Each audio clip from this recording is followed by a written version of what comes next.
الحمدللہ رب العالمین والصلاة والسلام علی سید المرسلین وعلی آلہ وصحبہ اجمعین اللہم صلی علی محمد وعلی آل محمد کما تحب و ترضا اعوذ باللہ من الشیطان الرجیم بسم اللہ الرحمن الرحیم من حمزہ و نفخہ و نفثہ قال النبی صلی اللہ تعالی علیہ وآلہ وسلم عن عثمان رضی اللہ تعالی عنہ حضرت عثمان بن عفان رسول اللہ صلی اللہ علیہ وسلم کے دور داماد روایت کرتے ہیں کہ امام کائنات حضرت محمد الرسول اللہ صلی اللہ تعالی علیہ وآلہ وسلم نے فرمایا خیرکم من تعلم القرآن وعلمہ تاڑے چوں تم میں سے بہترین وہ شخص ہے جو قرآن پڑھے اور پڑھائے اِنَّا معلم القرآن و متعلمہ ہم خیر الناس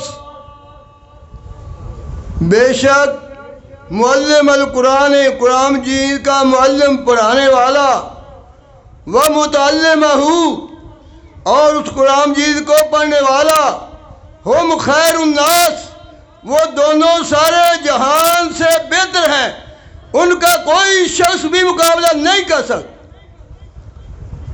حضرت عمر رضی اللہ تعالی عنہ حضرت عمر فاروق رضی اللہ تعالی عنہ روایت کرتے ہیں، فرمایا امام کائنات حضرت محمد الرسول اللہ صلی اللہ علیہ وسلم نے ان اللہ یرفع بہذا الکتاب اقواما وَيَضَعُ بِهِ آخَرِينَ اللہ تبارک تعالیٰ اس کتاب کی وجہ سے بہت سے لوگوں کو بلند کرتا ہے اور بہت سے لوگوں کو پست کرتا ہے۔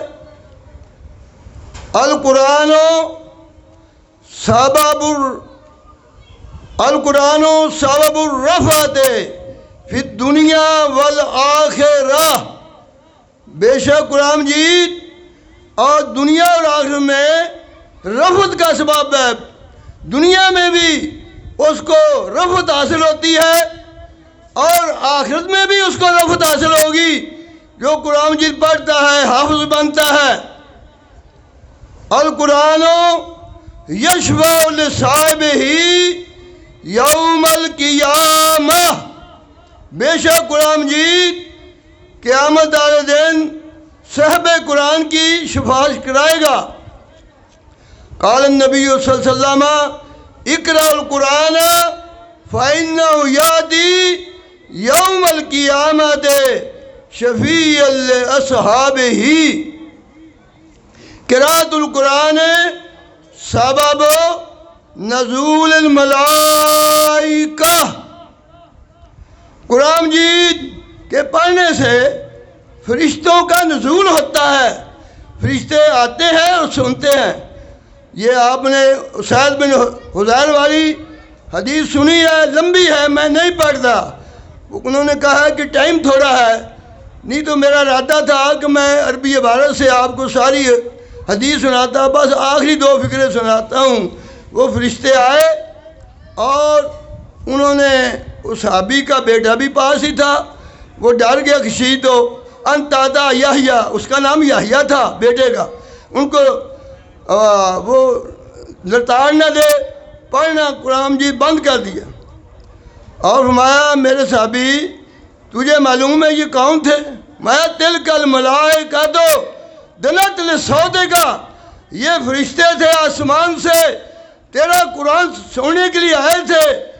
لو قرأت الأصبح اگر تو قرآن پڑھتا رہتا صبح اس حال میں کرتا ینظر الناس الیہا لا تتوار منہم تو یہ فرشتے صحابہ ان کو دیتے فرشتوں کو اور فرشتے ان سے چھپ نہ سکتے۔ تو میرے دوستو قرآن مجید بہت بڑی دولت ہے. اور قرآن ان صاحب القرآن یقال لصاحب القرآن اقرا ورتقِ ورتل کما کنت ترتل فی الدنیا فإن منزلتک عند آخرۃ آیۃ تقرأها. امام کائنات نے فرمایا کہ صاحب قرآن یعنی اے حافظ القرآن، جو قرآن مجید کا حافظ ہے، ان عدد القرآن علی قدر در الجنہ، بے شک قرآن کی آیتوں کی تعداد جنت کی سیڑھیوں کے برابر ہے. حافظ قرآن کو کہا جائے گا پڑھتا جا اور چڑھتا جا، بلائی منزلیں طے کرتا جا. جہاں قرآن کی آخری آیت ہوگی وہاں وہی سیڑھی ہوگی جنت کی آخری. پڑھتا جا چڑھتا جا. اللہ اکبر. تو میرے دوستو، قرآن مجید کے جو والدین ہیں ان کے بڑے فضائل ہیں. وَيُقْسَى وَالِدَاهُ اللَّتَيْنِ لَا يُقَوِّمُ لَهُمَا الدُّنْيَا. حافظ قرآن کے والدین کو دو حلے بنائے جائیں گے. حلتین لا یقوم، وہ اتنے قیمتی ہوں گے دنیا و ما فی کا سیم و زر، کوئی چیز اس کا مقابلہ نہیں. یقولان، وہ کہیں گے لما کسینا ہذہ، یہ اتنے قیمتی حلے ہمیں کیوں پہنائے گئے. یقال لہما، ان کو کہا جائے گا بے اخذ ولدکم القرآن، تیرے بیٹے نے قرآن کا حافظ بن گیا ہے، قرآن حفظ کر لیا ہے، اس لیے تجھے یہ انعام ملا. تو آخری حدیث میں سنا کے آپ کو ختم کرتا ہوں اپنا مضمون. اور یہ قرآن مجید کا جو حافظ ہے قیامت والے دن وہ جب اٹھے گا قبر سے، اس کے سامنے قرآن مجید آئے گا، کہے گا کس طرح کل راجل شاہب بدلے نوجوان کی طرح، کہے گا حل تعریف ہونی، کیا تو نے مجھے پہچانا؟ کہے گا ما عارف ہوگا، میں نے تجھے نہیں پہچانا.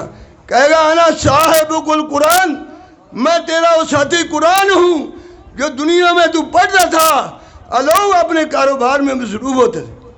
انا للہ اہلین من الناس، اللہ کے پیارے پیغمبر حضرت محمد الرسول اللہ صلی اللہ علیہ وسلم فرمایا بے شک لوگوں میں سے بعض وہ لوگ ہیں جو قرآن کے اہل ہیں. صحابہ نے پوچھا من ہم یا رسول اللہ، یا رسول اللہ وہ کون ہیں؟ میں ہم اہل القرآن اہل اللہ و خاصتہ، وہ اہل القرآن. اہل القرآن کیسے کہتے ہیں؟ قرآن پڑھنے والے عاملون، اور اس پر عمل کرنے والے. ہم اہل القرآن اہل اللہ، وہ اللہ اہل اللہ بن گئے ہیں، بڑا درجہ اللہ نے دیا ان کو، وہ اللہ کے اہل ہیں. وہ خاصتہ، اور اللہ کے خاص بندے ہیں. میں دعا کرتا ہوں اللہ مجل قرآن، اللہ مجلنا من اہل القرآن الذین ہم اہلک و خاصتک یا رب العالمین.